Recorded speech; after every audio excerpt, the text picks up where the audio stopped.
Bienvenue dans Voix de comptable, le podcast qui t'aide à trouver ta voie. Je suis Julie Lagneau, experte comptable mémorialiste en quête de sens et j'accompagne les étudiants de la filière expertise comptable à prendre leur envol.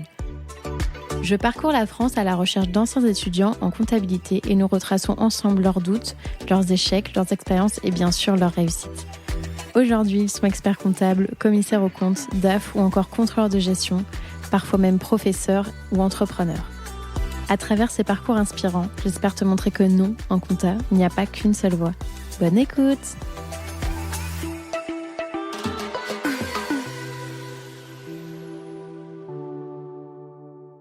Et oui, c'est encore moi.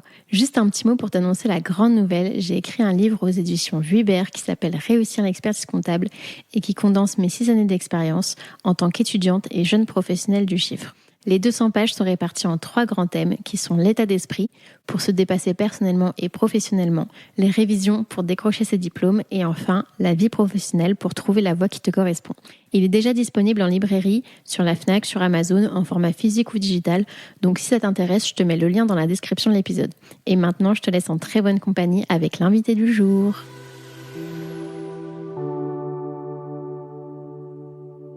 Salut Karim. Salut Julie. Je suis super contente d'être avec toi aujourd'hui. Plaisir partagé. Surtout que c'est un peu la deuxième... Enfin, on avait déjà prévu une interview il y a à peu près 6 mois pour la petite histoire, mais je ne lâche pas. J'avais eu un petit problème technique à l'époque, donc on n'avait pas tourné, mais comme quoi, quand j'ai quelqu'un dans le viseur, je ne lâche pas. C'est vrai. Donc nous voilà aujourd'hui. Donc si je t'explique un peu comment ça va se passer, on va remonter au tout début, savoir Karim quel type d'enfant il était, quel élève il était, est-ce qu'il rêvait d'être expert comptable ou peut-être pas, et jusqu'à en arriver à ce que tu fais aujourd'hui. Donc est-ce que tu peux commencer par te présenter, nous dire qui tu es et ce que tu fais? Alors je suis Karim El-Sané, je suis expert comptable, commissaire aux comptes. J'ai cofondé avec mon associé Marvin Le Breton le cabinet Mike à Conseil. Et voilà. C'est déjà pas mal. Et Marvin d'ailleurs que tu connais depuis. Alors on a fait nos études ensemble. On a fait la licence DCG à l'ENG2, une école parisienne. Et donc depuis on est restés amis. Puis maintenant on est associés. Comme quoi, si vous êtes étudiant actuellement, peut-être que vos futurs associés se trouvent dans votre classe. Et si on remonte au tout début, alors est-ce que tu peux nous dire, Karim, où est-ce que tu es né, dans quel type de famille tu as grandi? Alors j'ai grandi dans la ville de Neuilly-sur-Marne. C'est une petite ville dans le 93. J'ai 2 frères et une sœur. Donc ma petite sœur elle travaille dans l'immobilier. Mon petit frère il est chez Deloitte en tant que fiscaliste. Et d'ailleurs il a fait comme toi le DCG en 1 an. Et mon grand frère rien à voir, il est dans le milieu artistique, il est cracheur de feu. Donc voilà. J'allais te dire justement, il y a un peu une vibe quand même autour de l'entreprise, etc. Mais non, pas trop. L'exception fait la règle. Au final, pas trop. Et donc voilà. Mais donc ma mère, elle est aide-soignante. Elle l'est plus maintenant. Et mon père, il était peintre en bâtiment. Et donc très tôt, on nous a inculqué la valeur du travail, parce que mes parents c'était des gros bosseurs pour le coup. Ils bossaient très tard pour nous offrir un certain confort de vie. Donc certes, on était dans une ville pas très aisée, mais on n'a jamais manqué de rien. Nos parents ont fait en sorte qu'on ait vraiment besoin de rien, et ils nous ont surtout inculqué la valeur des études. C'est pour ça qu'on en a fait, et puis c'est pour ça aussi que tous on a des métiers quand même assez intéressants aujourd'hui. Et ils étaient à leur compte ou... Non, pas du tout. Non. Pas du tout. Ma mère travaillait à l'hôpital à Brie-sur-Marne, et mon père travaille pour une petite boîte parisienne. Donc non, pas à leur compte. Et quel type d'enfant t'étais? Est-ce que t'étais plutôt sage? Est-ce que t'étais turbulent? Alors, ça a choqué quelques-uns, mais j'étais hyper sage en fait. Pourquoi ça choque? Parce que tu l'es plus aujourd'hui. Alors, maintenant je parle plus, mais à l'époque j'étais assez calme, assez timide. Je parlais très peu. Alors, au final, moi ce que j'ai compris assez rapidement, c'est quand tu es petit, moins tu parles et plus les grandes personnes t'apprécient. Parce qu'en fait, moins tu parles et moins tu dis de bêtises. Et donc, parlant peu, j'étais assez apprécié des adultes. On me disait souvent que j'étais un enfant bien élevé, etc. Donc j'ai pris l'habitude de garder ce calme. Et ensuite, ça s'est un peu perdu avec l'adolescence et en grandissant un peu. Mais voilà. Et au niveau des notes, est-ce que tu te rappelles où est-ce que tu te situais dans la classe? Alors j'étais un assez bon élève. J'étais un assez bon élève. Alors moi, j'ai toujours fonctionné de la manière suivante, c'est-à-dire que je travaille pas trop pendant l'année. Et au final, à l'arrivée des examens, là, vraiment, je donnais tout. Et puis au final, ça se passait assez bien. Donc je l'ai fait pour le collège, pour le bac, pour les diplômes comptables. Donc vraiment, je travaillais à la dernière minute à fond. Et ça s'est toujours bien passé. Et au niveau des notes, les bonnes notes, c'est quelque chose que toi, tu recherchais pour toi? Est-ce que c'était aussi une volonté de tes parents ou... C'était plus une volonté de mes parents. En fait, je me sentais redevable. C'est-à-dire que moi, je voyais ma mère bosser. Elle enchaînait le jour, la nuit. Mon père, pareil, il avait les mains complètement. Donc, je pouvais pas me permettre de ne pas travailler, de pas ramener de bonnes notes. Donc, c'était un peu une obligation pour moi. Et puis, je voulais les rendre fiers. Donc, en soi, j'étais un peu pas obligé, mais je devais le faire, quoi. Est-ce que tu avais des activités extrascolaires, que ce soit, je sais pas, du sport ou de l'art?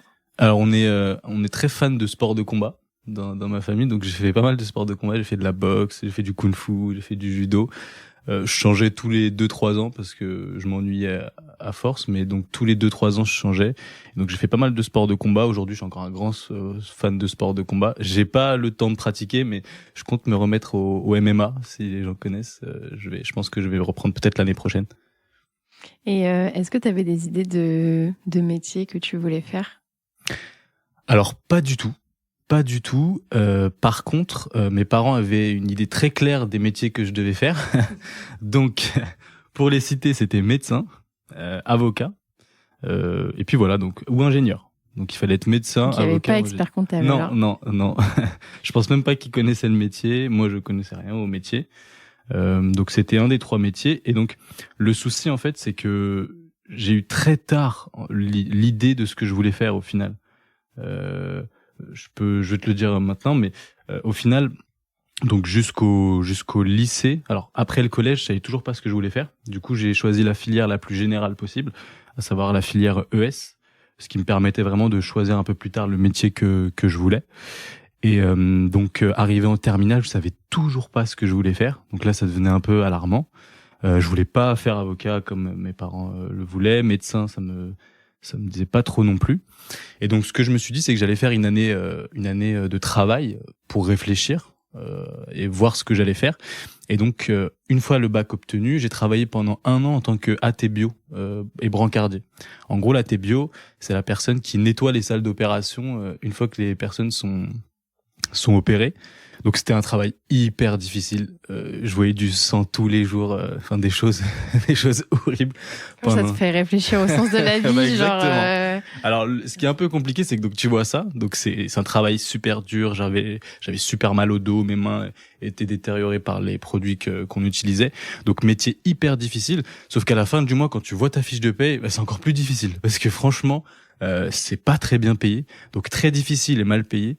J'ai fait ça pendant 1 an.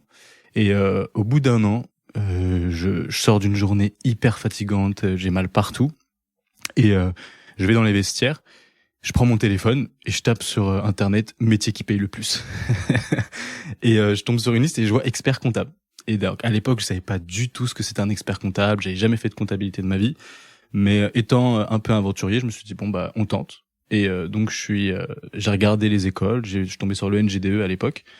Et donc j'ai postulé en ligne et donc j'ai fait l'entretien après avec l'école. Donc ils aimaient bien à l'époque les bacs généraux, S, ES, etc. Donc l'entretien s'est hyper bien passé. On m'a demandé pourquoi je voulais faire de la comptabilité. Bien évidemment, je n'ai pas dit que c'est parce que j'ai tapé sur, mais voilà, parce que j'avais des appétences en mathématiques, etc. J'aime beaucoup l'économie aussi. Je suis un passionné d'économie, donc ça a été assez apprécié. Et au final, j'ai signé pour un BTS CGO en alternance. Et il y a quand même un point commun entre le métier expert comptable et les métiers que tes parents un peu projetaient sur toi, parce que ça reste une profession libérale qui est assez bien payée, et qui a un certain niveau d'études. C'est vrai, je l'ai compris plus tard. Ouais. Je l'ai compris plus tard. Au début, je savais pas trop. Je l'ai compris quand j'ai vu sur Internet. Mais mes parents aujourd'hui sont très contents que je sois expert comptable. Ça fait partie de leur métier clé. Et quand tu leur as dit que tu voulais faire ça, comment ils ont réagi? Très contents. Ils ont juste vu en fait, ils ont vu bac plus 8, donc ils étaient super contents. Ils ont vu les études, ils ont vu que c'était des longues études. Donc après, c'est une fierté aussi pour eux de dire à leurs frères, sœurs, à mon fils, il a un bac plus 8, il est expert comptable. Donc non, très très content. Ils m'ont dit que le chemin allait être assez long. Au final, ça passe hyper vite. Par contre, je tiens à souligner qu'on peut penser que c'est long, mais moi, j'ai pas vu le temps passer. Et au final, ça s'est assez bien déroulé. Et donc, ça peut paraître long, mais c'est pas si long que ça au final. Et tu nous disais que tu avais fait ES et que tu connaissais pas du tout toutes les matières compta, finance, tout ça. Et quand tu arrives en BTS, alors tu découvres, est-ce que ça te plaît C'était une catastrophe. C'était une catastrophe. J'avais jamais fait de comptabilité de ma vie. Donc, alors, la plupart des personnes venaient d'un bac STG ou bac pro et avaient déjà fait de la comptabilité, n'ayant aucune base. Alors vraiment, je comprenais rien, mais rien de rien. Donc, c'était hyper compliqué. Et le plus compliqué, en fait, ça a été de trouver une alternance. Parce que n'ayant jamais fait de comptabilité, j'ai vraiment eu de grosses difficultés à trouver d'alternance. J'ai envoyé plus d'une centaine de CV, lettres de motivation. J'ai eu 0 retour. Au bout de quelques temps, j'en ai eu un. Sauf que l'entreprise était à 2 heures de chez moi. Et donc, je suis allé à l'entretien. J'ai eu l'entretien avec la chef comptable qui me dit, c'était le marché de Rungis. Elle me dit, nous, on est situé au marché de Rungis. C'est un peu compliqué pour avoir un alternant parce que c'est assez loin. Donc, elle me dit, mais vous, alors, vous avez mis beaucoup de temps ou pas Et donc, moi, je lui dis, non, à peine une demi-heure. Alors que je venais de faire 2 heures de transport. Au final, j'ai été pris. Et donc, pendant 2 ans, j'ai fait 2 heures aller, 2 heures retour pour mon alternance. Donc, 4 heures de transport par jour. Et j'étais hyper fatigué. Mais au final, ça a été une bonne chose parce que le marché de Rungis, la Cemaris, c'est la société qui gère le marché de Rungis. C'est une super boîte. J'ai appris plein de choses. J'ai eu des collègues vraiment hyper intéressants. Et surtout, c'est une société qui marche assez bien et qui offre de belles primes. Et donc, j'ai eu des super primes qui m'ont permis d'acheter un appartement par la suite assez jeune. Je l'ai acheté à 21 ans. Donc, ça a été hyper compliqué en termes de fatigue, en termes de trajet. Mais au final, ça a été vraiment bénéfique pour la suite de mon parcours et puis pour ma vie, tout simplement. Mais c'est vrai que c'est galère de trouver notamment un stage déjà quand t'es en première année, que ce soit BTS ou DCG. Mais oui, une alternance, alors que t'as 0 expérience et que c'est vraiment la première année. Hyper compliqué. C'est super compliqué. Est-ce que tu aurais des conseils aujourd'hui à donner s'il y en a qui Franchement, cherchent ne rien lâcher. Parce que c'est vrai qu'on peut vite être découragé, 1, 2 refus, 50 refus, on se dit on n'est peut-être pas fait pour la filière, donc c'est assez compliqué. Franchement, ne rien lâcher, ne pas hésiter à solliciter les personnes. C'est plus simple maintenant, je pense, parce qu'il y a LinkedIn. À l'époque, il y avait pas trop LinkedIn, c'était vraiment on envoyait des mails, et les mails, ça va souvent à la poubelle, malheureusement. LinkedIn, c'est un peu plus personnel. On a la possibilité de consulter votre profil. Donc, je pense que passer par les outils comme LinkedIn, ça peut être pas mal. Et personnaliser peut-être le message, parce que tu dis, en soi, si tu fais la même, tu dis les mails ça va souvent à la poubelle, mais parce que c'est aussi bonjour, je m'appelle machin, en fait c'est ultra impersonnel. Et du coup moi ce que j'aime bien dire c'est imaginez-vous que un candidat à une entreprise c'est un peu comme un site de rencontre, genre en fait si t'envoies le même message à tout le monde et que tu te dis en fait peu importe qui me répond, c'est pas trop valorisant pour la personne en face, donc d'essayer peut-être de plus définir déjà vraiment où est-ce que vous allez, que vous avez envie de faire. Est-ce que vous voulez aller en entreprise, en cabinet? Si c'est un cabinet, quelle est la taille du cabinet, quels sont les outils, tout ça, et vraiment peut-être plus de miser sur la qualité, genre prendre, je sais pas, 10, 15 cabinets, mais vraiment personnaliser, notamment si vous envoyez le message à l'expert comptable, en fait, qui voit que en fait, c'est pas le même message qui a été envoyé à tout le monde. C'est super important. Mais regardez ce qu'il y a sur le site. C'est super important. J'aime bien aussi, vu qu'il y a des outils comme Canva qui permettent de faire un CV joli, en fait, c'est bête, mais ça prend 2 minutes, genre de mettre aux couleurs ça peut faire du la cabinet. Différence. Exactement. Et en fait, direct, tu te dis, mais la personne, elle s'est vraiment intéressée. Entre guillemets, elle a pris au moins le temps de faire ça. Et puis, t'es touché, tu reçois un message comme ça. Je pense qu'il y en a pas beaucoup qui le font. Donc, c'est vrai, puis la donne a changé. À l'époque, le marché était beaucoup moins tendu qu'aujourd'hui. Aujourd'hui, la filière comptable, elle a de grosses difficultés pour recruter, ce qui n'était pas le cas il y a quelques années. Donc, la donne change un peu et la tendance s'inverse, c'est-à-dire que maintenant, les candidats ont plus de poids pour moi que les entreprises. On s'est dit oui, mais en stage alternance, j'ai l'impression que c'est toujours galère parce qu'en fait, les cabinets, entre guillemets, c'est pas pour leur jeter la pierre, mais souvent, ils ont aussi pas le temps. Il y en a aussi qui le font dans le sens où ils prennent pas forcément de stagiaires ou d'alternants parce qu'ils savent qu'ils vont pas forcément avoir le temps de les encadrer et tout. C'est vrai. Et donc, du coup, tu les prends pas, mais pas parce que tu voudrais pas. Mais c'est tant mieux en vrai, parce que faire une alternance dans une boîte où tu peux rien apprendre, où personne s'occupe de toi, c'est aussi, parce que l'alternance, c'est quand même un projet long terme, c'est sur 2 ans. 2 ans dans une boîte où tu t'ennuies, c'est catastrophique. Donc faut prendre le temps aussi, puis il faut pas non plus accepter n'importe quoi. C'est-à-dire que c'est pas parce que c'est difficile alors moi je suis un mauvais exemple parce que je l'ai fait, mais je pense que le mieux c'est quand même de prendre son temps parce que 2 ans c'est très long. Moi j'ai eu de la chance parce que bon c'est vrai que c'était à 2 heures, c'était chiant, mais la boîte était vraiment fun. C'est-à-dire que si je faisais 2 heures et en plus la boîte était catastrophique, les collègues horribles et que ça aurait été vraiment vraiment compliqué. Donc il faut pas non plus prendre ce qui tombe, faut prendre son temps. Et puis faut pas hésiter à se vendre. Tu sais c'est un marché et donc faut vendre son profil. Mmh. Et généralement quand la personne en face de toi sent que t'es dans le besoin, on n'a pas envie de te signer. Tu vois. Bah, si j'en fais le parallèle avec les sites de rencontres ou un couple, genre si C'est tu pareil. te dis en mode je prends n'importe qui, je Exactement. veux juste avoir quelqu'un, bah en fait Exactement. tu te dis bah j'ai pas trop envie d'être avec cette personne. Il faut susciter l'envie. Il faut susciter l'envie chez l'interlocuteur. Et donc t'es un profil, c'est un marché, il faut se vendre. Donc faut vraiment pas hésiter à essayer de susciter l'envie parce que malheureusement hein, la pitié ça marche pas. Hein. Donc faut pas hésiter, il faut se vendre et puis ça le fera. Et ne pas hésiter, je pense, même si on a une alternance, des fois ça peut être compliqué, on n'ose pas, mais si ça se passe pas forcément bien, bah en fait il y a pas de souci à changer. C'est vrai. Et notamment à demander aussi à l'école dans laquelle vous êtes, s'ils ont des alumni ou autres qui peuvent. Faut pas hésiter. J'ai changé chercher, pour info. Hein, ça m'est arrivé. Alors, moi j'ai eu tous les cas possibles. Après du coup quand t'as fait ton DCG. Exactement. Alors donc ensuite donc j'ai eu le BTS. Et donc je voulais poursuivre par le DCG et donc pareil l'alternance je devais la chercher. Ce qui était bien c'est que cette fois-ci donc j'avais un bagage comptable, j'avais déjà une expérience comptable. Exactement. Donc là je me suis dit je vais m'y prendre hyper tôt. Donc je m'y prends assez tôt. Je signe un beau contrat dans une belle boîte que je vais pas citer, mais dans une belle boîte. Et donc c'était toujours entreprise ou c'était un cabinet? Entreprise cette fois-ci encore. Et donc une semaine avant la rentrée je reçois un mail du DAF qui me dit bah en fait on prend pas d'alternant, je suis désolé, voilà donc ça va pas pouvoir se faire. Sympa. Donc, j'ai l'impression, enfin je sais pas s'il y en a plus, je pense pas forcément, mais tu sais avec LinkedIn et tout, peut-être qu'on en voit plus passer des personnes qui disent justement alternance annulée. Ouais, c'est visible maintenant. Alors qu'avant c'était. Chaud, après j'étais le seul dans ma classe dans ce cas-là. Donc. Oui, c'est pas forcément ultra courant non plus, mais ça arrive quoi. C'est tellement, en tout cas quand ça t'arrive, c'est irrespectueux. Surtout que toi, si tu t'étais pris méga en avance. Vraiment, je m'y étais pris à l'avance. J'avais fait un super entretien, super feeling. La personne elle avait adoré. J'étais trop content. Puis j'avais annoncé voilà, je signe dans telle boîte, etc. Donc c'était trop bien. Donc je suis annulé une semaine avant la rentrée. Sauf que l'école en fait.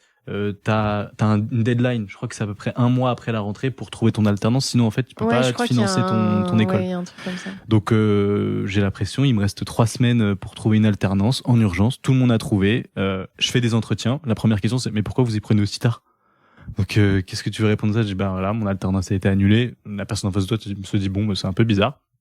Donc j'avais pas mal de difficultés à trouver une entreprise et au final j'en trouve une et tu sais quoi? Elle est à 2 heures de chez moi encore. Dans le même coin que Rungis ou Roissy en France, dans l'autre vers l'aéroport Charles de Gaulle. Donc 2 heures de chez moi, la même chose. Donc j'ai un entretien avec la DAF de la société qui me dit pareil, bah on a des difficultés parce que la boîte est assez excentrée. Elle me dit donc pareil, bien sûr j'ai mis une demi-heure pour venir alors que voilà 2 heures aller 2 heures retour. Donc je signe là-bas, je reste 2 ans là-bas et comme le marché de Rungis, donc hyper fatigant 2 heures aller 2 heures retour, mais super boîte aussi. C'est une boîte, donc c'est DMG Mori. C'est une boîte allemande et japonaise qui fait de la machine-outil. Donc boîte hyper intéressante. Je fais de la compta four, de la compta client, de la compta trésorerie. Donc je fais vraiment un peu de tout. Les gens sont hyper sympas. Donc vraiment super alternance. Pareil, de belles primes aussi qui me permettent de faire des investissements. Donc vraiment super intéressant. Le seul souci c'est que c'était à 2 heures, donc un peu embêtant.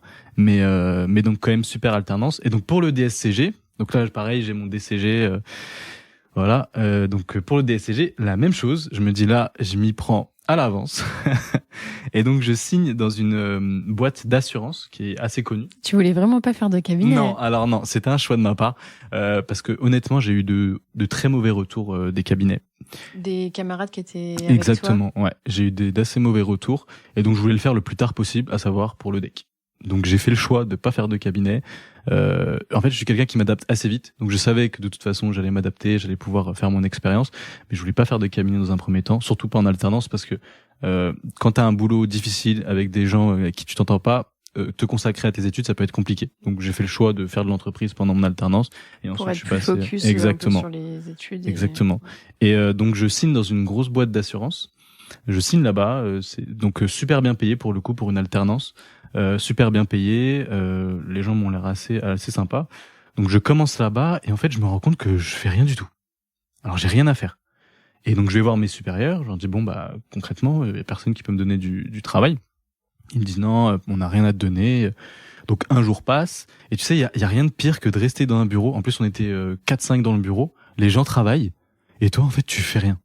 Donc je me dis c'est bizarre et donc j'attends, un jour passe et je déteste m'ennuyer. Moi je suis un peu hyperactif, c'est-à-dire que j'aime bien faire les choses. Et donc la première journée je dis rien, la deuxième journée je vais voir la DAF pour lui demander ce que je vais faire concrètement pendant mon alternance. Et donc là elle me dit bon vous savez Karim, déjà vous avez de la chance de signer dans cette société-là, c'est pas à vous de demander du travail. Et je dis bah oui mais moi j'ai signé, mais je dois faire un mémoire de DSCG. Donc, puis même outre le mémoire, oui, genre c'est 2 ans comme ça, c'est une catastrophe. Et donc elle me dit non mais vous verrez, mais là aujourd'hui je peux pas vous dire ce que vous allez faire pendant ces 2 ans. Et je dis ok très bien, je retourne dans le bureau puis là je commence à réfléchir, je dis bon je reste pas là, c'est ça, je vais pas refaire encore, ça va être compliqué de retrouver une alternance etc. Donc je réfléchis. C'est bien payé. C'est une boîte connue, c'est une boîte hyper connue. Et moi je me dis bon bah je vais rentrer chez moi et puis je vais voir, je rentre, alors il est 17h hein, donc je rentre chez moi, je me dis bon je réfléchirai chez moi. Forcément tu pars à 17h pile. Ah, c'est ça. Alors je pars à 17h et la DAF me chope dans les couloirs et elle me dit vous allez où? J'ai bah je rentre chez moi, j'ai rien à faire à 17h. Elle me regarde, elle me dit vous savez Karim, vous serez jamais expert comptable. Et moi en fait je prends les choses avec le sourire, c'est vrai que je souris. Et je me dis ah ouais quand même hein. Donc je retourne dans le bureau, sauf que j'écris une lettre de démission. Je reviens dans le bureau de la DAF et je lui donne, je reviens pas demain. Je pars, je me plais pas du tout dans votre société. J'en profite pour faire un mail à la RH aussi, pour leur dire voilà ce qui s'est passé. Est-ce que c'est normal? Et je crois que cette femme-là, au final, elle a eu des problèmes après dans la société parce que j'étais pas un cas isolé. C'est-à-dire qu'elle faisait, tu parles de la DAF? Ouais, la DAF. C'était un enfer pour elle prenait plaisir à embêter son monde. C'est vraiment les gens malveillants. Donc catastrophe. Ça va que tu l'aies pas pris. Non, moi je suis comme ça. Non. Et puis en fait, moi je prends les choses comme, tu sais, la vie c'est une succession d'épreuves. Donc faut les passer. Et au final, ça fait une expérience, tu vois. Les gens, ils sont pas toujours bienveillants. Malheureusement, c'est comme ça. Donc il faut juste passer ces épreuves-là et continuer d'avancer. Donc moi, je prends tout avec le sourire. Tu sais, à chaque fois que j'ai une épreuve compliquée, je m'en fiche, je continue d'avancer. Est-ce que ça t'a pas justement motivé ou tu t'es dit, le fait qu'elle te dise tu seras jamais expert comptable, de dire en plus, ça me fait aujourd'hui, tu vois, j'en rigole. Mais en fait, comme je t'ai dit, je prends les choses de la vie comme elles viennent, et puis les expériences négatives te forgent un caractère et te forgent une expérience. Et pour moi, quelqu'un qui n'a jamais eu d'expérience comme ça, en fait, quand il lui arrive des problèmes, il a du mal à les surmonter. Alors que quand tu as connu la difficulté, c'est beaucoup plus simple de faire face aux problèmes. Donc c'est une expérience, c'est comme ça, c'est la vie. Et même au-delà de d'avoir des expériences plus ou moins heureuses pour après, si jamais on en a d'autres et les surmonter, je trouve que pour valoriser aussi le fait que ça soit bien, en fait c'est bête, mais en fonction de où tu commences, par exemple si je prends un cabinet ou entreprise, si tu commences déjà dans une entreprise qui est genre le top du top, en fait, tu vas être content, mais tu vas pas te rendre compte de la chance que t'as d'être dans une entreprise comme ça.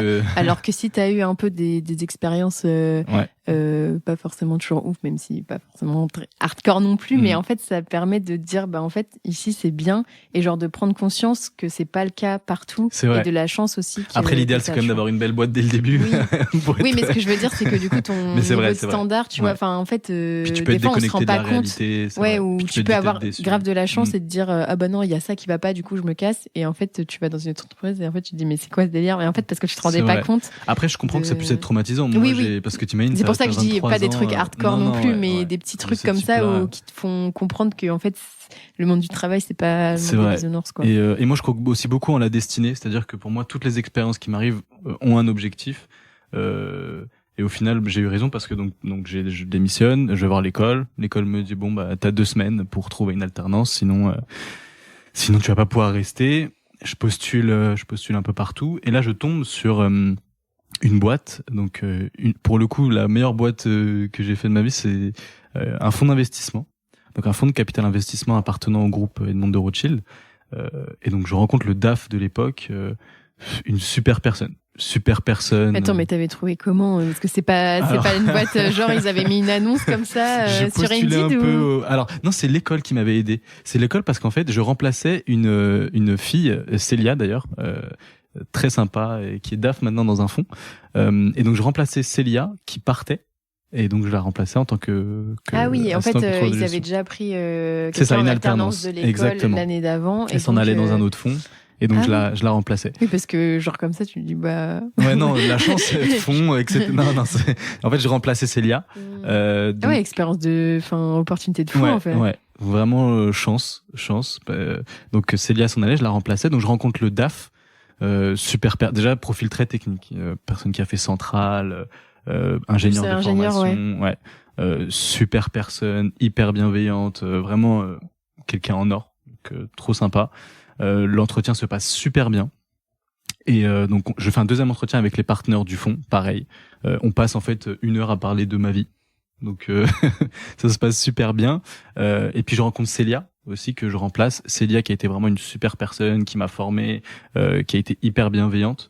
Et donc je signe dans le fonds en question et j'apprends plein de choses. Je rencontre des gens super parce que les gens qui signent en fonds généralement c'est des top profils qui ont fait des top écoles. L'expérience est super intéressante, c'est super bien payé aussi. Donc le top. Et cette expérience-là en fait m'a même permis de trouver le sujet de mon mémoire de DEC plus tard.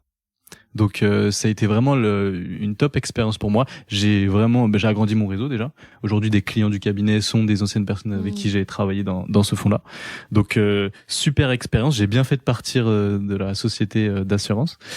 Et alors le petit souci dans cette boîte-là, c'est que au bout de 1 an, le DAF part pour une autre société. Et donc au final, je me retrouve à faire les tâches du DAF plus les tâches que j'ai à faire. En étant en alternance. Que deux, ouais. Ah oui. Pour tout le fonds. Et le fonds, à l'époque, quand j'ai signé, il faisait 250 millions d'actifs sous gestion. Quand je suis parti, il faisait 1 milliard d'actifs sous gestion. Donc il y avait une grosse croissance.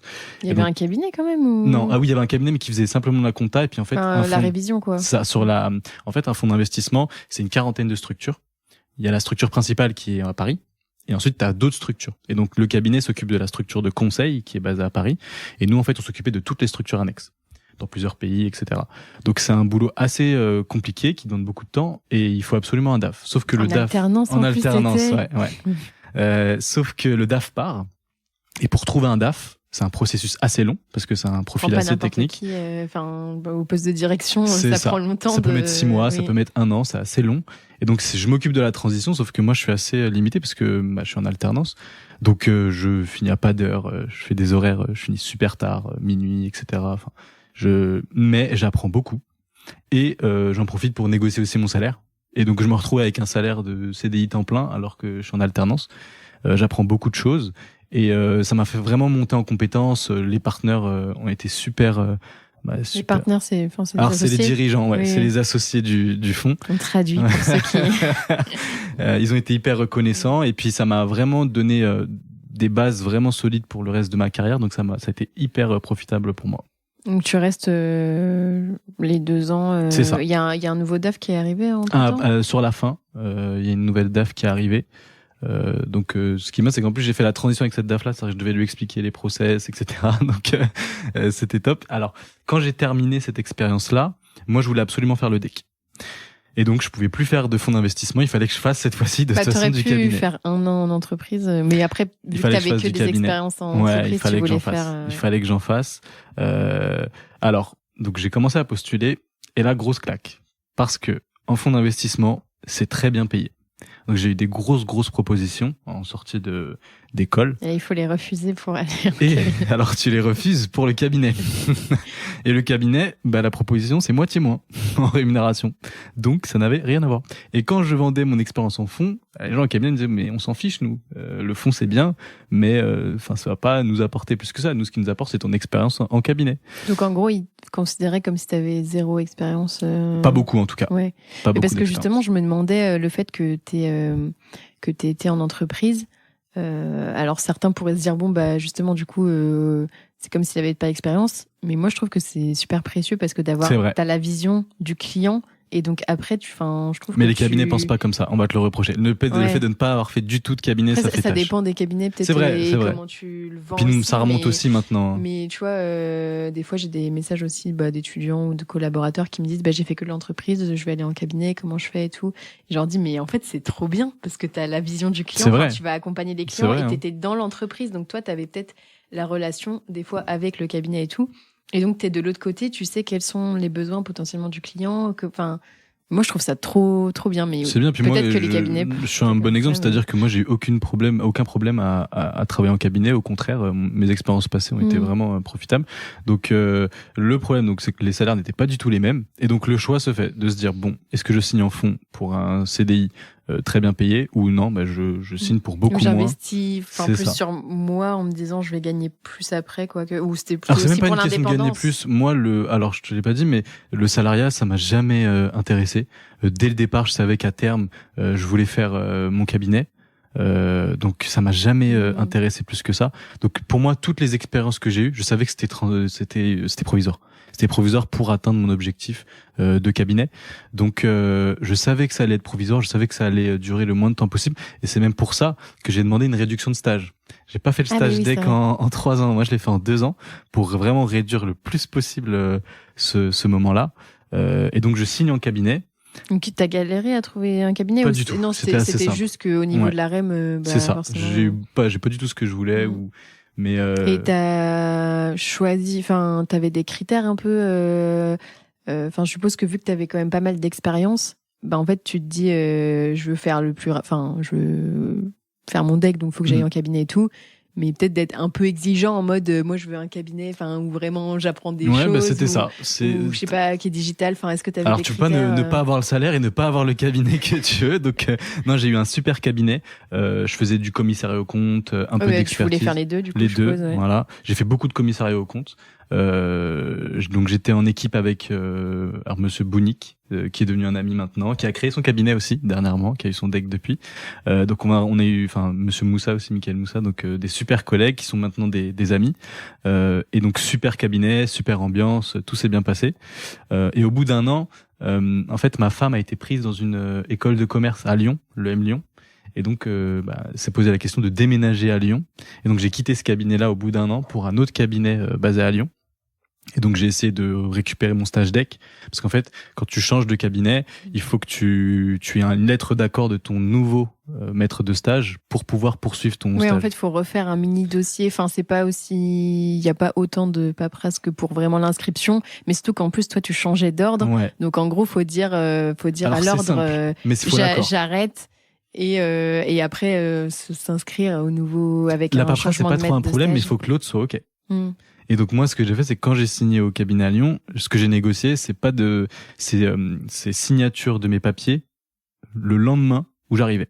C'est-à-dire que le lendemain où j'arrivais, je devais avoir tous mes papiers, que ça devait être bon. Si j'avais pas ces papiers-là, je restais pas. Et surtout, même, parce que moi aussi j'ai changé de cabinet quand j'étais en stage, outre pour le nouveau, j'ai fait comme toi, je voulais être ultra réglo parce que moi c'était vraiment au jour près, du coup je voulais pas, je m'étais déjà fait un peu avoir pour des trucs administratifs où j'avais perdu un peu de temps, donc je me suis dit là je change, mais je fais en sorte que le truc soit carré, que le truc soit signé, moi je voulais que ce soit signé limite la veille, même si daté du premier, tu vois, mais je veux que ce soit signé et j'harcèle en mode oui c'est ce qu'il faut faire, que ce soit signé. Et outre ça, quand tu pars, bien penser à faire signer ta fiche de temps et tout, parce que important. Ça, une fois que t'es parti, en plus des fois c'est en plus ou moins bon terme, t'inquiète qu'ils vont pas forcément t'envoyer la fiche, donc bien penser à je pars, signez-moi le papier. T'es vite oublié, c'est vrai. Donc non, j'ai négocié ça. Les 2 cabinets que j'ai fait, superbe expérience. Alors je suis assez rapidement passé chef de mission, donc j'encadrais des personnes, je gérais de gros dossiers en audit et en expertise comptable. Donc c'était de belles expériences en cabinet qui m'ont préparé en fait à l'ouverture du cabinet par la suite. Et donc j'ai beaucoup appris. Les cabinets, ils ont chacun leur méthode de travail. Alors nous, ce qu'on a fait pour la création du cabinet par la suite, c'est de prendre ce qui était de mieux et c'était d'enlever ce qui allait pas. Ça, c'est Marvin pour le coup qui a fait parce que Marvin, il a une grosse expérience en cabinet d'expertise. Et donc c'est lui qui s'est vraiment occupé de tous les process du cabinet, etc. J'étais en appui, mais c'est vraiment lui qui nous a beaucoup aidé pour le coup. Moi, c'est ce que je trouve qui est bien. Il y a des gens qui disent c'est mieux de rester genre au moins 2-3 ans dans un cabinet pour, parce que tu as l'année où tu découvres les dossiers, tout ça, pour se rôder dessus et bien connaître le client, tout ça. Alors en soi, je suis pas forcément en désaccord, mais je trouve ça bien, en tout cas, de faire plusieurs cabinets pour voir différentes façons de travailler et justement, comme tu dis, de prendre en fait ce que tu avais aimé dans certains cabinets et de pas prendre ce que tu n'avais pas aimé. Alors qu'en fait, si tu as fait un seul cabinet, en fait, tu penses que c'est ça la norme, entre guillemets. Et alors qu'en fait, il y a peut-être d'autres façons de faire, peut-être mieux, peut-être moins bien. Sur certains aspects, il y a toujours du positif ou du négatif. Après, et après, c'est personnel peur, aussi. Mais... Tu sais, changer de boulot, il y a des gens qui vont dire non, je préfère rester parce que faut aussi. Moi, j'ai jamais eu cette peur-là. Changer, t'as vu, j'ai changé plein de fois de. Après, justement, t'avais déjà En fait, tu savais que c'était possible. T'avais même changé ou eu des expériences où t'avais dû retrouver un truc rapidement. Donc, je pense que t'avais moins cette barrière de te dire ça fait peur, peut-être que je vais pas retrouver de cabinet. C'est mon côté entrepreneur aussi. Moi, j'hésite pas à y aller. J'ai pas de problème. J'ai pas peur. Si je dois partir, je pars. C'est pas un souci. Et comment ça s'est passé Tu nous as dit que tu as fait les stages DEC en 2 ans. C'est quoi les conditions Alors, il faut envoyer un dossier pour justifier que tu as une certaine expérience professionnelle. Après, donc l'entreprise, ça compte dedans. C'est pour l'ordre accepte ou pas. J'ai des amis qui ont tenté, c'est pas passé. Moi, j'ai eu de la chance, c'est passé. Après, t'avais 6 ans. Ouais, j'avais beaucoup. J'avais 2, 4, 6. J'avais 6 ans. 6 ans d'expérience. Donc, c'est passé. Alors, le stage DEC, en 2 ans, tout le monde m'a dit qu'il fallait pas le faire, c'était compliqué. C'est faux. Franchement, c'est largement faisable. On te supprime certains modules, notamment les modules de première année de DEC. Ah, tu les as pas? Ouais. Ah, je pensais que c'était fusionné, cette première année avec on t'enlève la un deuxième petit année. peu par contre. On t'enlève pas non plus. Parce que je pense qu'il y a des trucs genre un peu intro à l'audit, tout ça, qui sont des préambules. Ah non, tu l'as fait. Ouais. Non, ça, je l'ai fait. C'est peut-être je sais plus, il y a une journée de formation où c'est genre présentation de la profession et tout, les jeux. Non, tu le fais aussi. Ah, si non, tu fais. On enlève quelques-uns, pas beaucoup, mais non, tu les fais. C'est juste que c'est condensé sur un an au lieu que ce soit sur 2. C'est ça. Et alors, à Paris, ça se fait beaucoup, mais à Lyon, ça se fait très peu. Et donc, au final, j'avais pas alors à Paris, j'avais une classe dédiée. Mais parce qu'il y a genre 3000 stagiaires, alors qu'à Lyon, Rhône-Alpes, non. Et donc, en fait, à Lyon, j'avais 5 classes DEC différentes.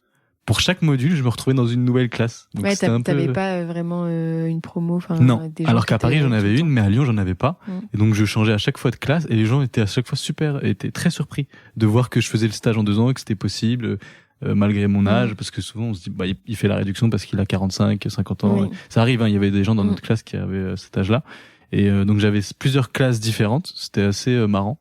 Mais aucune difficulté. La difficulté, en fait, c'est le mémoire, parce qu'il y en a qui le rédigent en 1 an, 2 ans ou 3 ans. Ça dépend vraiment. Faut avoir trouvé le sujet. Trouvé le sujet. Il y a beaucoup de gens aussi qui trouvent ou qui cherchent aussi le sujet à la fin. C'est vrai. Et donc, en fait, c'est comme moi. si tu le cherches dès le jour 1, t'as plus de chances déjà de le trouver, et puis t'auras plus de temps aussi pour l'écrire. C'est vrai. Donc, c'est plus le mémoire, en fait, je pense, qui pose problème. Et il y a les rapports semestriels aussi, du coup, qui sont dès la première année. Ouais, mais je veux dire, quand t'es en 3 ans, du coup, t'en as pas pour la première année, donc t'as un peu une année, light. Et c'est à partir de la deuxième, alors que là, t'as direct. Mais honnêtement, c'est pas la mer à boire. C'est quelques pages sur un sujet que t'as vu en cabinet. Oui, c'est 15-20 pages. C'est pas le plus dur. Le plus dur, c'est le mémoire. Faut pas se le cacher. C'est le plus compliqué.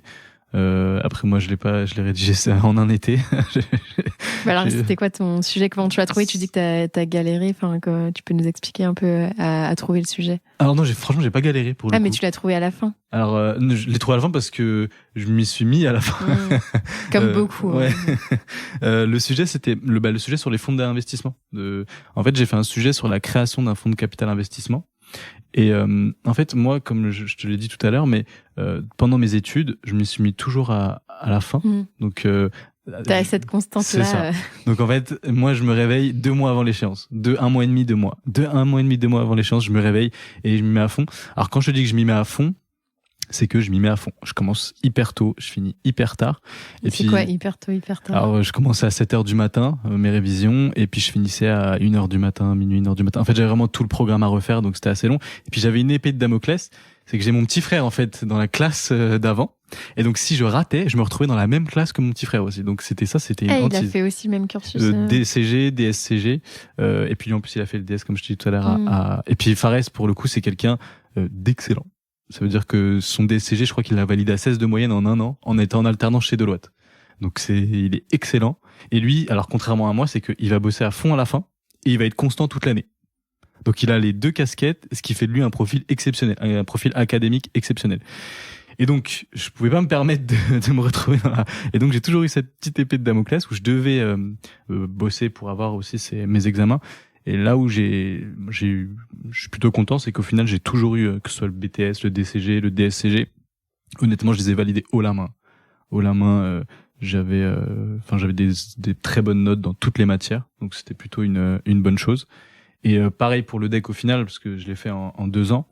Et le mémoire, donc on me disait qu'il fallait prendre 1 an, enfin prendre pas mal d'avance. En soi, je pense qu'il n'y a pas de règle, ça dépend aussi des gens. Et tu vois, moi par exemple, je préfère, après c'est parce que j'ai cherché et trouvé mon sujet assez tôt, mais je préfère aussi prendre le temps et tout, et aussi comme j'ai d'autres activités à côté, donc je pense que ça dépend vraiment des gens. C'est du stress d'économiser, hein. Ouais, je vous recommande pas de le faire à la fin, moi. Enfin, même si du coup t'as eu une super note et tout, enfin en tout cas, je pense que c'est assez personnel, mais j'aime bien genre avoir le temps et vraiment de se poser et de, tu vois, de pas de se dire genre j'ai une deadline, il faut que je rende un truc. Enfin en fait, du coup comme j'y réfléchis genre depuis je sais pas, au moins 6 mois, 1 an, enfin, t'as le temps de prendre du recul, d'avoir des idées, de te dire, ah bah tiens, je pourrais faire ça, et puis, ah bah tiens, je pourrais interviewer telle personne, ah bah tiens, enfin, genre, tu vois, de laisser, c'est plus confortable. d'être plus libre d'esprit, et juste, en fait, il y a des moments où c'est pas forcément ta prio, et du coup, c'est ok, et t'es pas obligé de faire ça, et puis après, tu vas dire, ah bah tiens, j'ai envie de m'y réintéresser, ah bah tiens, je pourrais, ah bah j'ai vu ça passer, j'enregistre, enfin,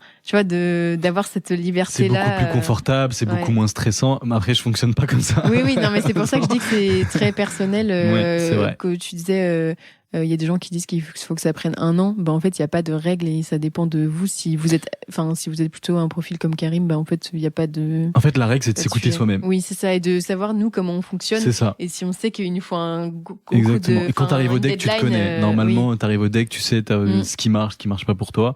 Faut faire ce qui marche. Faut appliquer ta propre recette. Même si ça peut être bien de s'enrichir des expériences des autres, de toujours se dire, ok, cette personne, peut-être que ça lui a convenu, mais peut-être que, moi, ça me convient pas. Et en fait, c'est ok. Il n'y a pas genre une règle en mode il faut fonctionner comme ça. En fait, si toi tu sais que tu te connais, que tu fonctionnes d'une certaine façon. C'est vrai, puis écouter les autres c'est bien, s'écouter soi-même c'est mieux.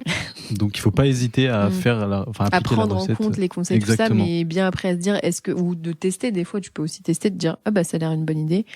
Et en fait, peut-être que pour toi ça va pas s'appliquer, ou peut-être que ça va s'appliquer en fait. Donc c'est pour ça que c'est bien et que c'est aussi l'idée du podcast de montrer plein de profils différents, plein de façons de fonctionner différents, pour que après chacun puisse se dire tiens, je pioche un peu comme on disait avec le cabinet. Tiens, je pioche ça de cette personne, je pioche ça ici. Et, c'est ce qu'il faut faire. Et après, pour se construire soi-même, quoi. Et donc, j'ai rédigé le mémoire. T'avais la notice déjà ? Oui, la notice, je l'ai fait en 2 semaines. Je me suis dit, bon, je m'y mets. Mais attends, t'avais une création de fonds dans ton portefeuille ou... Non, c'était mon expérience d'alternance de DSCG que j'ai réutilisé pour mon mémoire deck. Et pourtant, c'était pas une création. Enfin, le fonds était déjà créé quand... Alors non, parce qu'en fait, comme je te dis, il y avait une croissance. On devait passer 250 millions à 1 milliard. Et donc, il y a eu plusieurs fonds qui ont été créés. Ah oui, les petits, ce que tu me disais. Exactement. Où il y a des petits. Et en fait, du coup, j'ai participé. En fait, le fonds dans lequel je travaillais, c'était 3 fonds. Et donc, quand je suis arrivé, il y avait le fonds 1. Et ensuite, il y a 2 autres fonds qui ont été créés. Et j'ai participé à la création des 2 autres fonds. Et donc, mon mémoire porte sur la création d'un fonds de capital investissement. Et en fait, j'ai fait en sorte que la mission s'adapte au cabinet d'expertise comptable. Donc c'est une mission à destination des cabinets d'expertise comptable qui accompagnent leurs clients dans la création de leur fonds de capital investissement. Et du coup, ça faisait sens avec tes expériences parce que toi, t'avais été dedans, donc tu connaissais aussi les besoins, les enjeux process, et tout. Vraiment, c'était pas genre un client dans ton portefeuille, c'était le seul client. Enfin, tu étais carrément chez eux. Et en même temps, tu mixais ton expérience en cabinet, le fait de dire quel est peut être le rôle de l'expert comptable. C'est une vraie mission. Hein. Le mémoire, il fait plus de 200 pages. Mais tu penses que quand des fonds se créent, ils vont voir un expert comptable ou ils n'ont pas des conseillers non, ils peuvent autres qu'experts comptables. Alors, quand tu crées un fonds, tu as plusieurs conseillers. Tu as des conseillers juridiques, tu as des conseillers comptables, tu as des conseillers plus fiscaux, même si les deux sont assez connexes. Donc, tu as plusieurs conseillers et l'expert comptable peut tout à fait se positionner comme un partenaire privilégié. Lors de la création du fonds, l'expert comptable qui était donc l'expert comptable de la société de conseil a aidé pour la structuration et j'ai beaucoup aidé et j'avais un profil comptable. Donc c'est une mission qui se vend bien, qui peut être proposée par les cabinets d'expertise comptable. Donc et ce mémoire en fait a pour but de présenter cette mission-là et de pouvoir l'intégrer dans un cabinet d'expertise comptable. Donc je l'ai fait Donc j'ai fait la notice en 15 jours et le mémoire je l'ai rédigé l'été, entre juillet et août, et je l'ai rendu le 31. Et t'avais quitté ton cabinet à ce moment-là quand t'as rédigé J'ai démissionné juste avant. Enfin, t'as démissionné, genre ton stage s'est terminé. C'est ça. J'ai démissionné le lendemain. Le lendemain, t'étais plus là, quoi. J'ai fini le stage, j'ai démissionné le lendemain. Et donc après, j'avais le préavis, etc. Mais j'ai fait en sorte que je puisse partir et me consacrer. Alors, pour la création du cabinet, donc le projet du cabinet a pas mal été mûri par Marvin et moi pendant les études. Donc on en parlait souvent. De base, Marvin voulait faire son cabinet, moi je voulais faire le mien. Mais en discutant ensemble, on s'est dit que pourquoi pas le faire ensemble. Ce qui est bien, c'est que lui, toi, au final, t'avais quand même une faible expérience en cabinet, du coup, d'avoir quelqu'un qui avait une plus grosse expérience. C'est vrai. Ça nous a beaucoup aidé, surtout pour le début. Et donc, de base, on voulait le faire chacun de notre côté, mais en discutant, on a vu qu'on avait vraiment une vision similaire. Puis c'est un très bon ami, Marvin. C'est quelqu'un qui a des valeurs, c'est quelqu'un que j'apprécie beaucoup en dehors du travail. T'as pu le rencontrer de toute façon. C'est important, je pense. C'est aussi au-delà de. C'est super important. C'est comme un mariage, quoi. Ouais, exactement. C'est un mariage. Et donc, c'est quelqu'un aussi de très technique, très bon au cabinet, qui a une grosse expérience, et donc on a mûri ce projet pendant nos études, et le deal c'était de le créer une fois que l'un de nous a le deck. Moi, vu que j'ai eu la réduction, j'avais un petit peu d'avance sur lui, pas beaucoup, j'avais 6 mois d'avance. Donc le but c'est lorsque j'allais avoir le deck, on créait tout de suite. Et donc on en parlait, et à un moment, ce qu'on s'est dit c'est que là je vais devoir rédiger le mémoire. Lui il a un préavis de 3 mois. Si tout se passe bien, je suis diplômé prochainement, il va falloir qu'il démissionne. Et donc à ce moment-là, lui, on lui propose une perspective d'association dans son cabinet qui fait pas mal, je crois 10-15 millions, enfin un gros cabinet. Donc il refuse la perspective d'association et il démissionne en prévision que j'ai le deck, sachant que j'ai pas encore commencé à rédiger le mémoire. Donc il démissionne comme ça, il l'annonce, le cabinet n'était pas très content. Attends, mais il démissionne, du coup il avait pas le chômage. Ouais. C'est parce qu'il a pas eu de rupture conventionnelle, malheureusement. Mais ouais. C'est un saut dans le vide, quoi. Ouais. C'était un pari. Vous l'avez écrit à 2, du coup, au final, ou en mode il faut que tu l'aies, mec. Non, mais compliqué. Donc il part. Donc c'est un vrai risque qu'il prend. Et en plus de ça, il habitait dans l'Ouest. Il déménage dans l'Est pour se rapprocher de là où j'habitais. Et donc vraie preuve. Enfin, dans l'Est de la France. Non, de Parisien. Ah oui, du coup, t'étais revenu à Paris après. Oui, je suis revenu à Paris. Je suis revenu à Paris après mon expérience pour créer le cabinet. Donc il prend ce risque-là, ce qui est une belle preuve d'amitié, une preuve d'amour. Voilà, donc moi j'ai encore plus de pression. Je me dis mais le mémoire, mais je dois le sortir, je dois faire un super mémoire. Ça doit pas être un débat. Le deck, je dois l'avoir. J'ai qu'un essai, parce que le pire c'est que je l'ai pas. Et qu'est-ce qu'on fait? Il a démissionné, donc c'est assez compliqué. Et donc je me mets une pression de dingue. Je le rédige cet été. Alors je l'ai pas fait seul, c'est-à-dire que je l'ai rédigé seul, mais j'ai été relu. J'ai été relu par ma femme, j'ai été relu par Marvin, j'ai été relu par un autre ami. Et en fait donc moi je rédigeais, ensuite j'ai envoyé 10-15 pages, c'était relu. Et ensuite, je recorrigeais ce qu'il y avait à corriger. C'est important de s'organiser, d'avoir une équipe pour que ça soit au fur et à mesure, et pas parce que même je pense que c'est tu vois, c'est motivant d'avoir un peu plus en étape, en mode de se dire il faut que j'écrive 10 pages et que j'envoie en correction, que ça revient. Parce qu'en fait, si tu te dis faut que j'écrive 100 pages, c'est l'enfer. Genre ça paraît trop énorme. Ouais, non, faut faire. Moi, je faisais 15 par 15 et j'envoyais à la correction, et ensuite on s'organisait comme ça. Donc ça a assez bien marché. C'est un peu dur psychologiquement parce que l'été tout le monde part en vacances, toi t'es là, tu rédiges ton mémoire, mais j'avais cette pression de se dire qu'il fallait vraiment que je l'aie, rien que pour prouver aussi à Marvin qu'il a fait le bon choix, que c'était la bonne chose à faire. Donc j'ai rédigé ce mémoire là, je l'ai rendu. T'avais le même rythme que genre tu commençais à 7h et tu finissais à 1h. J'avais un rythme, j'avais un gros rythme. Ça n'a pas été facile. Ce serait un mensonge de dire que ça a été simple, j'ai rédigé. Non, Mais c'est pour ça que en soi, genre c'est possible de le faire par exemple en 2 mois, mais tout dépend déjà aussi 2 mois, ok, mais est-ce que t'es toujours au taf en attendant, parce que impossible. Si ça aurait été impossible.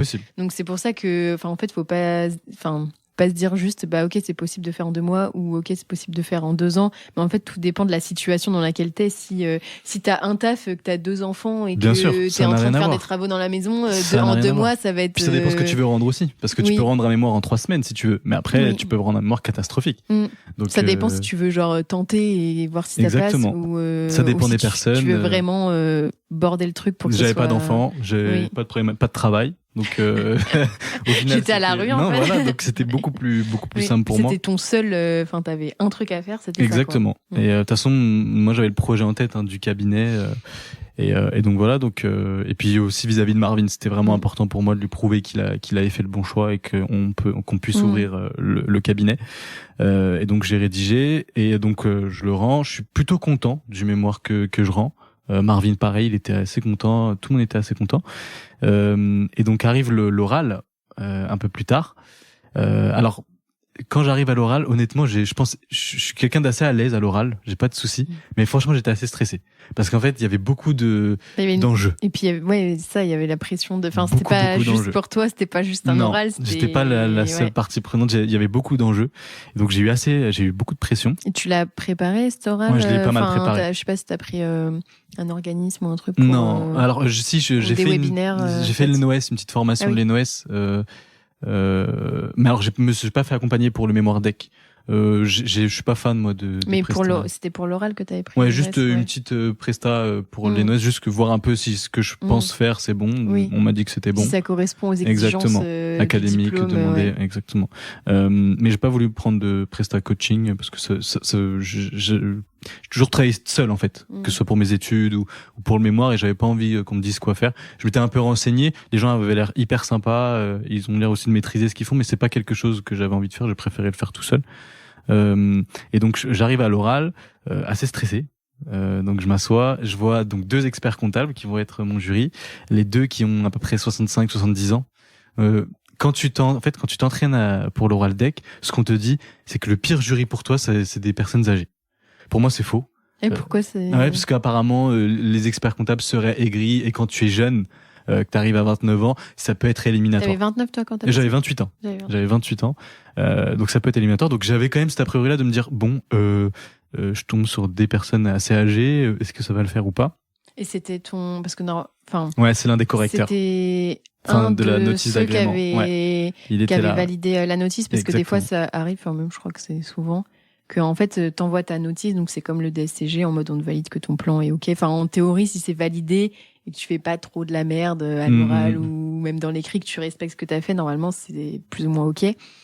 Mais en fait, des fois ton jury n'est pas, enfin il y a pas la personne qui t'avait validé. C'est embêtant ça. Je trouve que c'est un peu embêtant. C'est un peu dommage surtout. Oui. Mais alors moi, ce qui était un peu embêtant aussi, c'est que la notice, j'ai pas eu tant de commentaires que ça. Il m'a mis tout est bien, voilà. Et donc j'ai tout. Du coup, t'as pas d'indication. Rien du tout. J'ai tout bien. Il m'a mis très bien. Et voilà. Donc rendez-vous à l'oral. Et donc j'arrive là-bas, je sais pas trop s'ils ont aimé, pas aimé. Donc je m'assois. Ils ont mon mémoire en phase 2. Et donc l'oral commence. Alors normalement ils te demandent pas ta pièce d'identité parce qu'elle est déjà checkée par le surveillant. Et donc, mais ils nous disent que parfois le jury peut demander la pièce d'identité, ça arrive. Et ils me la demandent. Et donc je donne mon passeport et l'un des deux dit vous avez quel âge? Et là je me dis oh là là, c'est ce qu'on m'a dit, l'enfer. Et en fait je décide de pas répondre. Donc je réponds pas. Et en fait il voit que c'est un peu gênant et du coup il arrête. Et en fait l'autre lui dit tu vas voir, il est jeune mais c'est un sacré profil. Donc, je lui dis c'est bon. Et là en fait donc il me rend mon passeport et il me dit bon Karim, on va être transparent avec vous. Nous votre mémoire. Et là je me dis oh là là. Il me dit on l'a vraiment apprécié. On l'a vraiment apprécié. Il est incroyable. C'est rare d'avoir des candidats comme ça, etc. Donc trop content. Et il me dit nous on a chacun mis une note de notre côté sans se concerter et on part sur un 16/20. Donc maintenant, vous connaissez la règle. Il y a une règle tacite qui dit c'est moins 2 plus 2 selon ton oral. Ah ok. Tu vois, donc si t'as 12... en gros, c'est sur 4 points, quoi. En gros, t'as une note à l'écrit, t'arrives à l'oral, c'est soit t'as plus 2, soit t'as moins 2, soit t'as rien. Et donc là, il me montre, et en fait, je vois un 16 entouré, il me dit non, on part sur ça. Donc à vous de vous défendre. Donc là, je me suis dit en fait, j'ai gagné, c'est bon, et ça va être facile. Mais est-ce que ça peut pas être un risque aussi de se dire, en tu vois, de se relâcher non, moi je me suis pas relâché. Il y avait trop d'enjeux, mais je me dis j'ai gagné. Mais en fait, pas du tout. Ils ont été, alors c'était intéressant, mais ils ont été hyper durs. Dans le sens où je commence la présentation, normalement le jury te coupe pas pendant ta présentation. Donc ça, c'était avant que tu commences, c'était 10 ou 15 minutes. C'est ça, 10 minutes d'oral, c'est au tout début. Et donc je me dis j'ai gagné. Donc ça va être facile. Mais bon, j'ai quand même la pression. Je commence ma prestation orale, donc j'avais fait une belle plaquette. Voilà, je vois qu'ils apprécient. Normalement, le jury n'a pas le droit de te couper pendant l'oral. Ah, il me coupe. C'est la théorie. Mais Ah, bon. dès 2 minutes. Ah, mais je comprends pas ça. Je lui explique. Et le plus dur, en fait, c'est de te rappeler ce que tu disais et de reprendre. Donc, je reprends. Après, il me remonte la plaquette. Je fais, et là, pourquoi vous avez mis ça je vois pas, c'est trop petit.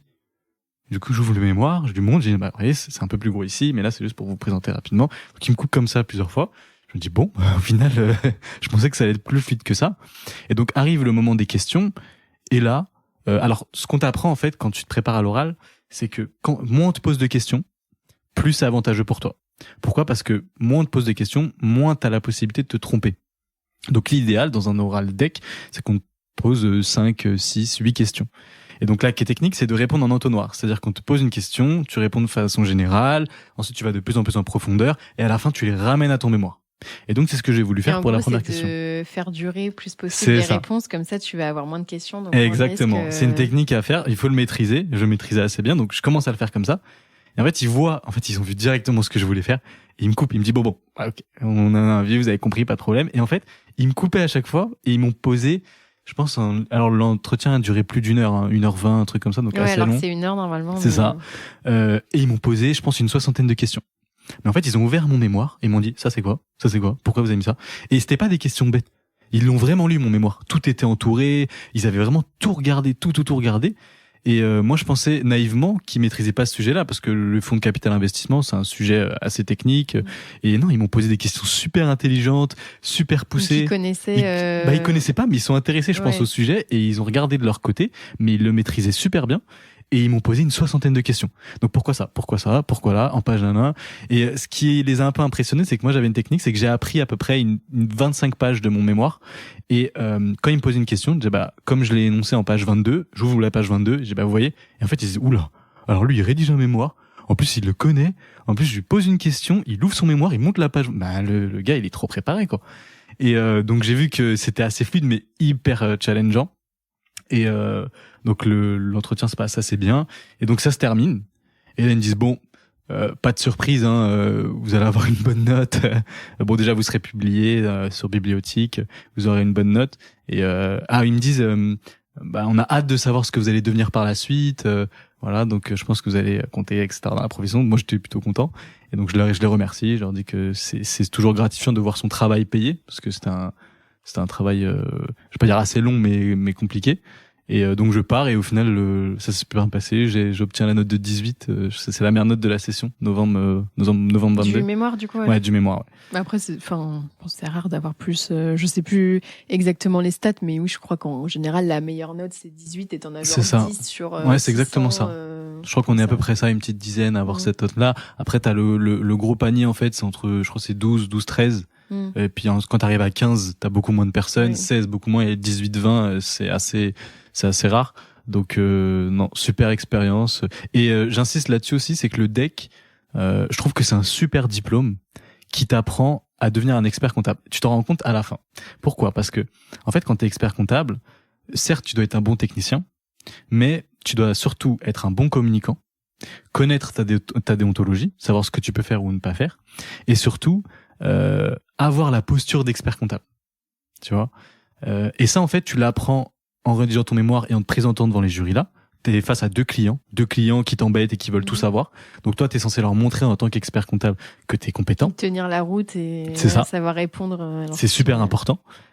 T'es censé avoir un comportement irréprochable, connaître la déontologie de la profession, et surtout, l'expert comptable, pour moi, c'est quelqu'un qui peut pas tout maîtriser. La comptabilité, ça évolue, la fiscalité, ça évolue, mais par contre, tu dois être en capacité de pouvoir rapidement aller chercher pour pouvoir présenter la solution. Et ça, on te l'apprend au deck avec la révision. Oui. Ouvrir ton memento, chercher, et honnêtement, je le fais toutes les semaines au cabinet. C'est-à-dire qu'on me pose des questions, j'ai un avis, je vais ouvrir le memento, je vais checker, je vois que c'est en phase avec ce que je pense ou pas, et ensuite je vais présenter la solution au client. Et donc le deck, au final, les 3 matières, on peut penser que c'est un peu éloigné, mais pas du tout. Pour moi, c'est vraiment le diplôme qui est le plus proche de la réalité. Alors que par exemple le DSCG, moi, très éloigné. Justement, j'en reparlais hier parce que j'intervenais dans une école et tout, et je me disais en fait ils présentaient des parcours d'alumni, donc il y en avait pas mal qui avaient après fait des écoles de commerce ou autres, et ils leur posaient la question, est-ce que le DCG ça vous a apporté quelque chose? Et tous ils étaient tous du même avis en disant ouais, ça m'a grave apporté, parce que même si j'ai monté ma boîte après, même si j'ai fait une école de co machin, en fait tu as des bases ultra solides dans tous les aspects, enfin, fiscalité, juridique, compta. Et en soi, je suis ultra d'accord. Mais par contre, le DSCG, je trouve que, enfin, en tout cas, personnellement, genre, c'est pas quelque chose qui m'a apporté tant que ça. Enfin, ça m'a apporté indirectement parce que vu que je me suis lancé un challenge, que je l'ai eu et qu'après, ça m'a permis de faire plein d'autres choses et tout. Donc, je suis ultra reconnaissante par rapport à ça. Mais vraiment, au niveau du contenu et de la matière, je trouve que le DCG m'a beaucoup plus. Je suis tout à fait d'accord avec toi. L'excellent expert comptable, c'est quelqu'un qui maîtrise le programme de DCG vraiment de fond en comble et qui maîtrise les matières de DEC. Le DSCG, pour moi, c'est plus destiné aux salariés, aux DAF par exemple de gros groupes qui font de la consolidation. C'est un peu le tri aussi pour. Et c'est le tri. Mais le tri pour. Enfin, c'est pas un concours, mais c'est un peu un tri pour savoir pour après ceux qui vont au DEC. Enfin, c'est un peu. C'est vrai. Puis après, c'est technique. Ça t'apprend aussi à être un technicien. C'est pas le fond en fait du diplôme qui va te servir, mais c'est plus le fait de travailler, le fait de comprendre rapidement un sujet. Donc ça sert. Mais c'est vrai qu'en tant qu'expert comptable, c'est le DEC et le DCG qui vont vraiment aider parce que c'est les problématiques au quotidien. Par contre, si tu as un expert comptable qui fait de la consolidation, qui fait que ça, il y a des cabinets de consolidation. Là, le DSCG, si tu as des groupes et tout, en fait, c'est beaucoup orienté groupe. C'est vrai. Le DSCG. Et alors que c'est pas, même si souvent il y en a quelques-uns dans les cabinets et ça dépend des cabinets, ça dépend si t'es dans un big et que c'est ultra segmenté, que toi tu fais que de la conso par exemple, mais dans la grande majeure partie des cabinets qui sont TPE, PME, c'est ça. Hein. Ça va pas forcément te servir au quotidien de faire de l'intégration fiscale ou de la conso. L'intégration fiscale, si, mais pas la conso. Et les IFRS. Ouais, non, ça, non. T'en as peu. Mais c'est vrai que non, DEC et DCG, et pour le coup, le DEC, je trouve que c'est un beau diplôme. Je pensais pas autant, mais quand je l'ai eu, quand j'ai bossé les matières, et ensuite quand on a lancé le cabinet avec Marvin, j'ai vraiment compris que les matières que j'avais travaillées en DEC nous ont vraiment aidé par la suite pour le cabinet, vraiment. Mais même moi, ça peut paraître bizarre parce que la révision, en général, les gens, ils aiment pas trop cette épreuve et j'ai pas commencé à la réviser parce que je passe dans un petit moment. Mais tu sais, j'ai eu une journée où on a fait une annale juste pour voir genre à quoi ça ressemble. Et c'est con, mais autant le DSCG, enfin, en vrai, je l'ai bossé et tout parce que je voulais l'avoir, mais ça m'intéressait pas de ouf. Et genre, quand j'ai vu les questions, genre, je me suis dit, mais en vrai, je trouve ça trop intéressant. Franchement, ouais. Genre, parce qu'en fait, je vais apprendre des choses, parce que c'est pas forcément des questions qu'on te pose non plus quotidiennement, mais que, a posteriori, on pourrait te poser. Et en fait, je trouve ça hyper intéressant de dire, moi, en fait, je dirais ça, comme tu dis, et d'aller chercher, de vérifier si oui ou non d'interpréter et tout. Et je me dis, mais ça, pour moi, ça, c'est vraiment le taf d'un expert comptable, alors que, contrairement à, par exemple, ce qu'on fait en DSCG ou en DCG, c'est pas forcément ce qu'on. C'est du par cœur. C'est pas le taf d'un expert comptable. Mais là, c'est vraiment genre le client, il arrive, il a telle activité, il a telle problématique, il se pose des questions sur son fonds de commerce, sur son truc, aidez-le, tu vois. Et du coup, en fait, la démarche, le DSCG, c'est tu apprends par cœur, tu appliques ce que tu as appris par cœur. Le DEC, c'est tu as une réflexion, tu as une posture d'expert comptable, tu vas chercher et ensuite tu vas appliquer ce que tu as cherché. Donc c'est une posture totalement différente, mais c'est la vraie posture que tu as une fois que tu es expert comptable, si jamais tu te lances en cabinet ou si jamais même tu travailles dans un cabinet en tant que chef de mission, c'est ce que tu fais. Alors plus en tant qu'expert comptable parce que c'est généralement toi qu'on va solliciter pour du conseil, mais c'est ce que tu fais en tant qu'expert comptable la plupart de ton temps et tu le fais vraiment avec le memento. C'est-à-dire que tu peux penser que c'est Internet qui va t'aider. Quand tu tapes sur Internet, 70% des cas on te dit n'importe quoi. Et c'est vraiment le memento qui te donne la vraie règle comptable, fiscale, juridique, qui te donne le bon cheminement et qui va te permettre de répondre à ton client. C'est vraiment le memento qui va t'aider à faire ça. Tu utilises papier ou J'aime bien le papier. Ah, tu j'aime bien le papier. Non, t'es habitué, t'as gardé ta valise. J'adore. J'ai franchement le memento papier, je trouve ça va super vite. Je l'ouvre, hop. En fait, c'est comme je l'ai appris. Je l'ouvre, hop, je cherche. Quand j'ai une problématique, ça me prend pas longtemps. En 5 minutes, j'ai trouvé, hop, et c'est beaucoup plus. Et justement, comment tu t'étais préparé aux épreuves écrites? Alors la déonto, j'ai appris par cœur. J'ai appris vraiment par cœur. Voilà. Y a pas de secret. Pas de secret. J'ai une bonne note. Je crois que j'ai eu 16 ou 17, je sais plus. Mais donc j'ai tout simplement appris par cœur en faisant les exercices, en regardant faut bien maîtriser. Il y a les 2 codes de déontologie. Il y a commissariat aux comptes et expertise. Faut bien les maîtriser. Ça s'est super bien passé. Je crois que j'ai fait le sujet en 20 minutes. J'ai répondu à toutes les questions. Je lève la tête. Je vois que 20 minutes sont passées. Je me dis oula, il y a peut-être un problème. C'est un QCM ou un... C'était pas un QCM, c'était un QRC. 20 minutes passent. Je me dis oh là là, j'ai peut-être oublié. Je regarde. Bon, non. Le temps passe. Au final, j'attends parce qu'on t'a pas le droit de sortir en déonto. Tu dois attendre l'heure. J'attends et je sors et tout le monde me dit oui, j'ai fait 3 copies doubles. Je me dis oula, moi j'ai fait je crois un peu plus d'une page recto verso. J'ai peut-être été trop court. Et au final, non. Mais non, parce que je crois qu'ils attendent vraiment que tu... Ouais, en gros, les correcteurs, c'est aussi... Tu sais pas. Ils préfèrent passer moins de temps sur ta copie. Et c'est vrai. C'est ça la règle selon tel truc. Et voilà. C'est tu sais pas. Et ça s'arrête là. Marvin, il a eu 18, lui, par contre, en déontologie.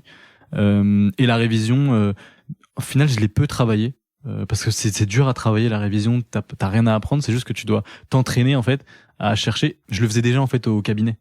Donc j'avais quand même cette facilité là et donc tu t'entraînes en faisant des annales, en cherchant tout simplement quand on avait une question au quotidien ou on cherchait dans le memento.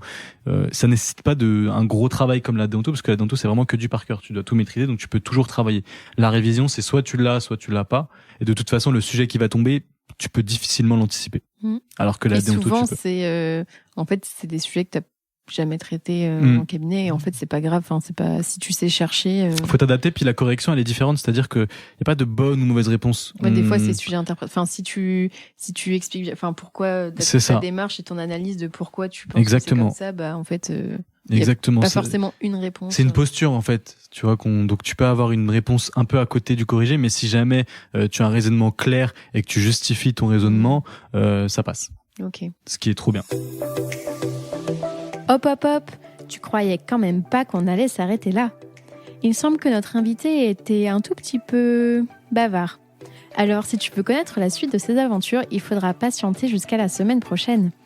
En attendant, tu peux m'aider à faire connaître le podcast en choisissant parmi ces 3 options. Le plus rapide d'abord, c'est de me donner 5 étoiles sur ton appli de podcast préféré. Le second, c'est de m'écrire un gentil commentaire pour m'encourager et faire plaisir à l'algorithme. Et bien sûr, tu peux aussi en parler autour de toi. Mais bon, le top du top, ça serait quand même de faire les 3. Pour découvrir le prochain épisode, je te donne rendez-vous dimanche prochain à 10h